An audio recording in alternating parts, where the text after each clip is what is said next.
وَلَقَدْ يَسَّرْنَا الْقُرْآنَ لِلذِّكْرِ فَهَلْ مِن مُّدَّكِرٍ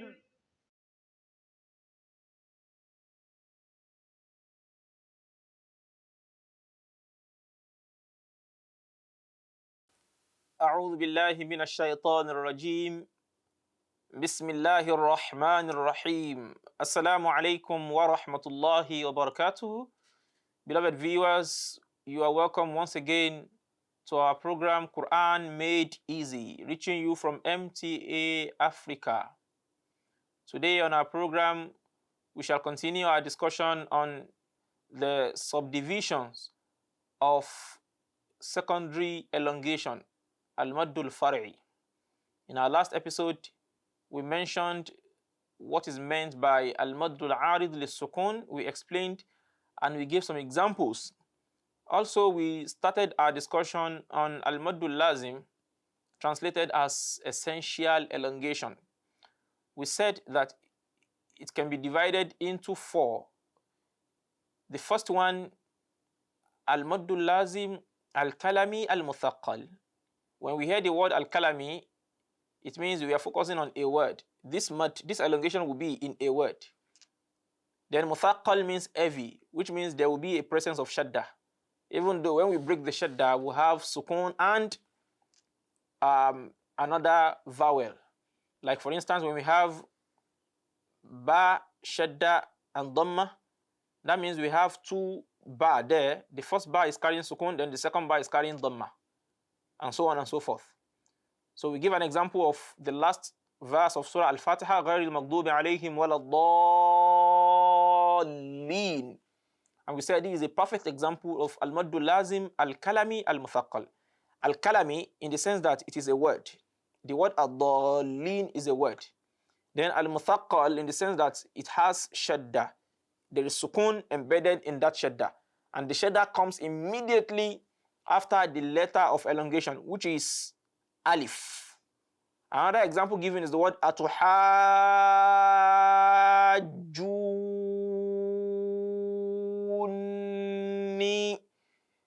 And we said this word has two examples of al-maddul lazim al-kalami al-muthaqqal. The first one is hajju. Then the next one is juni. To simplify it all, just look out for shadda immediately after a letter of elongation. Once you have shadda immediately after the letter of elongation, then there will be al-maddul lazim al-kalami al-muthaqqal. Al-haqqah. So qaf carrying shadda immediately after a letter of mad, which is alif. So once you have that, then you have al-maddul lazim al-muthaqqal al-kalami. Then the length is 6, and it is an essential mad, and that is why it is called al-lazim. We also mentioned the second category of al-kalami, of maddul lazim, which is al-ana. That one is al-mukhaffaf. It is light. The word al-muthaqqal in the previous one is not present here because there is no heaviness. So it is light. Al-ana, for instance. There is no shadda. Then the third one, under al-maddul lazim, the essential mad, is what is known as al-maddul lazim al-harfi al-muthaqqal. Al-harfi, the word harf means an alphabet, a letter. So it means here, the maddu, the elongation will not be in a word. It will only be on a letter, on an alphabet, like Qaf, like Jim, like any other alphabet, not a word. So the focus will not be a word here. The focus will be a letter. So, but we are saying al-muthaqqal. That means it is going to be heavy. So when we say it is going to be heavy, just like the one we discussed previously, there will be a presence of shadda. Now, the example of this is found in the al-muqatta'at, the abbreviations, that start some of these surah of the Quran, some chapters of the Quran, like Alif Lam Mim, Alif Lam Ra, and the rest. So where do we have examples of this? specifically is the meme, any abbreviation that you see in the Quran that has meme, like alif lam meme or ta sin meme. That meme is the example of al-maddul lazim al-harfi al-muthaqqal, because you will see that there will be shadda written on that meme. Just check the Quran. Whether alif lam mim, whether ta sin mim, you will see shadda on that. It means it is heavy, and that is why the word al-muthaqqal is employed here. Then it is al-harfi because it is an harf, it is a letter, it is an alphabet, not a word. So the word meme there is a letter and alphabet. So these are examples of al-maddul lazim al-harfi al-muthaqqal. So you are going to pronounce it in an heavy manner because the preceding letter, let's say ta sin mim now, the sin, when you are transiting from sin to mim, you apply that shadda and there will be gunna there. So that will make it heavy because of that shadda. So you now say ta sin mim. The same thing if it is alif lam mim. Alif lam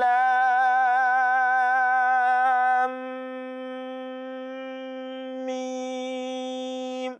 So the transition between the sin, between the lam and the mim, brings about that heaviness. And that is where the word al-muthaqqal comes to play. So these are the examples of this. So it is an essential module. Do not forget, it is something you have to do. So that means you cannot just say, we want to recite Surah Al-Baqarah, for instance, and not say, A'udhu billahi minash shaytanir rajim. Bismillahir rahmanir rahim. Alif lam mim. No, it is not correct. It is not correct. Alif lam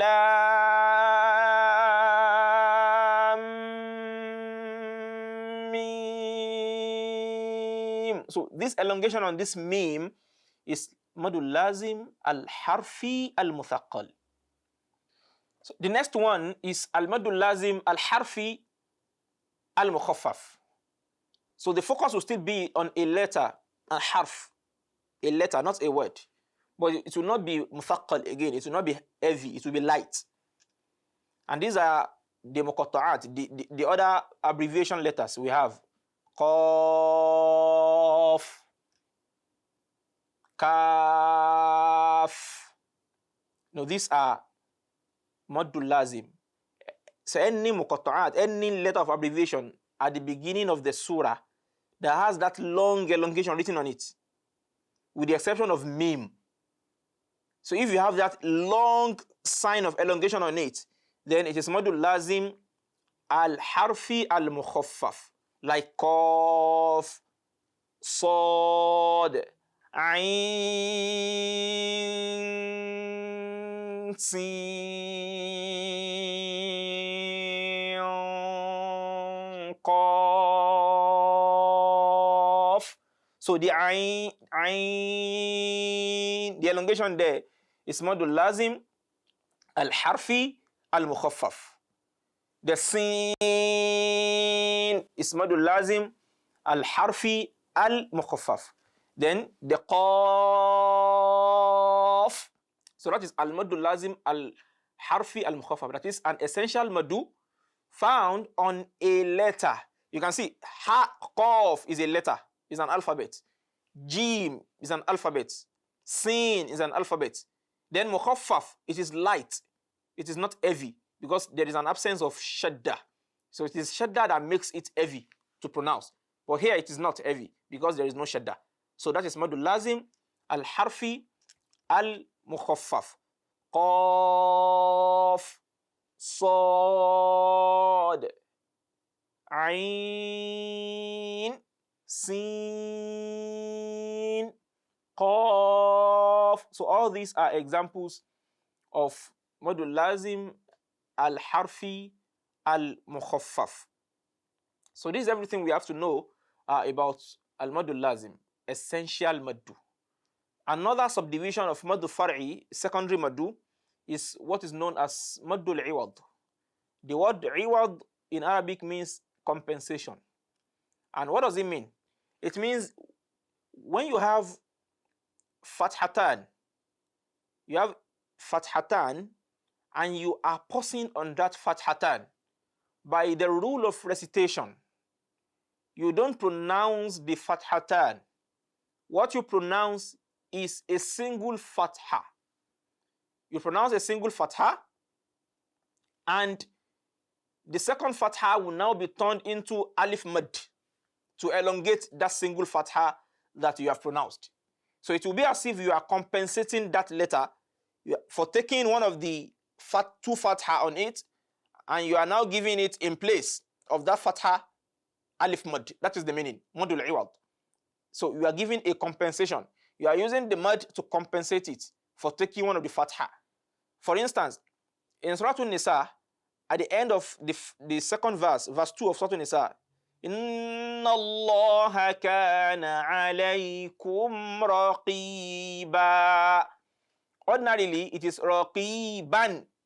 When you check the ba is carrying fathatan.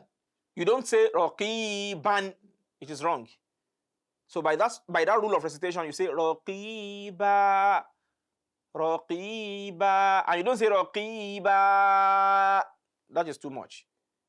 So the length of the elongation is just 2. It will be like a primary elongation. Inna Allah kana alaykum raqiba. Raqiba. As simple as that. وَكَانَ اللَّهُ عَلِيمًا حَكِيمًا. حَكِيمًا. لَيْسُوا سَوَاءً. The word here, sawa, is sawa'an ordinarily. Sawa'an. But by this rule, we say sawa'a. Sawa'a.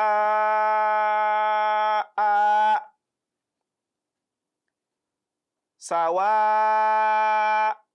Not sawa'an. No, it is not an, it is a. So this is madul iwad. So you have compensated that letter for taking one of the fatha, and you have given it alif mad to elongate it. Another subdivision of secondary elongation is what is called madul farq. Farq means difference, the distinguishing factor between one thing and the other. That is madul farq. That is the literal meaning. But what do we mean here? This is when we have what the Arabs call hamzatul istifham. Hamza asking a question. When Hamza is employed to ask a question, like saying anta talib.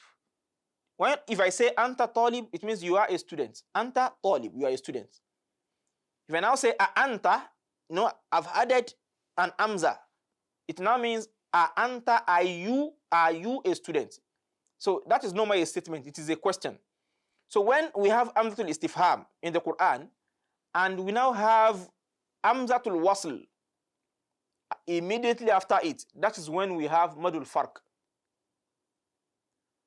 What happens is now that we now let go of the hamzatul wasl, because ordinarily hamzatul wasl does not take any vowel. When you see it in the Quran, you can never see hamzatul wasl carrying fatha or kasra or dhamma. No, it is left blank because it is not meant to be pronounced ordinarily. You only pronounce what is before it. It is meant to link what is before with what is after. That is the word, and that's why it's called hamzatul wasl. Wasl means to join. So it is meant to join this and this. So it is not meant to be pronounced ordinarily, unless you are starting or you are commencing your recitation on it or from it. So, but in this case, you have Hamza asking a question. You now have the Hamzatul Wasl. So you now give an elongation to the Hamzatul Wasl, and you give the elongation to the Hamzatul Istifham, the Hamza asking question, and you let go of the Hamzatul Wasl. It will be as if you have merged the two into one, and you have now formed an elongation. For instance, in the Quran, the word Allah the Almighty says, "Qul adh-dhakaraini." Adh-dhakaraini. The word is adh-dhakaraini. Then we have adh-dhakarain. Adh-dhakarain, two males. Two males. Then we have hamzatul istifham before it. So if you are to break it, it will mean adh-dhakaraini. Adh-dhakaraini. So we have now merged the two to form instead of saying we now say adh-dhakaraini. Adh-dhakaraini. The word ordinarily is adh-dhakaraini. We have adh-dhakarain starting with hamzatul wasl. That means if we are not commencing recitation on the word adh-dhakarain, let's say we have wow before it. No, we will have ignored that hamza, that alif. We will say wadh-dhakaraini. We will not pronounce it at all. So that makes it hamzatul wasl. Now before it, we now have hamzatul istifham. Hamza asking question. So it means we have two. Adh-dhakaraini. So instead of saying adh-dhakaraini, we now pronounce adh-dhakaraini. We just elongate the hamzatul istifham. The hamza asking question. Adh-dhakaraini. Is it two males? That is the question. Also, in the Quran, Allah says, Allahu khayrun amma yushrikun. Allahu, if we break it, it will mean Allahu. Is it Allah? So instead of saying Allah, we say Allahu khayrun amma yushrikun. So this is an example of Madu al-Farq. So the length of this elongation is just like Madu lazim. And when you see, they share so many similarities. In Madu lazim, especially in al-kalami al-muthaqqal, there will be shadda immediately after the elongation. The same thing is applicable here, and it is a condition. So adh-dhakarain, there is shadda on that dhal. Allahu, there is shadda on that lam too. So the length of the elongation will be the same as that of Madul Lazim. That is the essential elongation. So this is how far we can take for today. For your questions and inquiries, please do send them to africa@mta.tv. africa@mta.tv. Thanks so much for watching. Jazakumullahu khairan. Wassalamu alaikum wa rahmatullahi wa barakatuhu.